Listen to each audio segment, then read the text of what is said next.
Isaac sir school എന്തായാലും 7 കോടി അനുവദിച്ചിട്ടുണ്ട്. സ്കൂൾ ഉടൻ തന്നെ വരും പറഞ്ഞപ്പോൾ ഞാൻ കരുതി 10th ഒക്കെ എത്തുമ്പോഴേക്കും ഈ സ്കൂളിൽ പുതിയ സ്കൂളിൽ പഠിക്കാൻ പറ്റുമെന്നൊക്കെ വിചാരിച്ചു.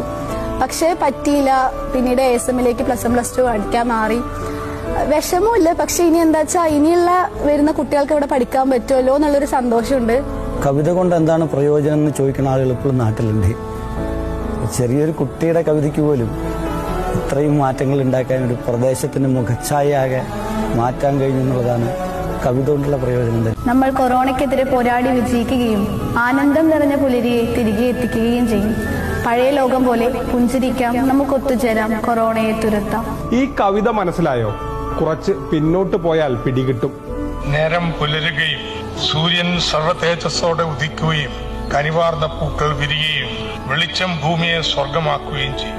അന്ന് ബഡ്ജറ്റ് പ്രസംഗത്തിന് ശേഷം ഈ കവിത എഴുതിയ കുട്ടിയെ തിരഞ്ഞ് മാധ്യമപ്രവർത്തകർ ഇറങ്ങി.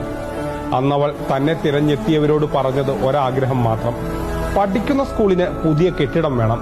പഴയതെന്നെ നശിച്ച് നാറാണക്കല്ലെടുത്ത് കഴിഞ്ഞു.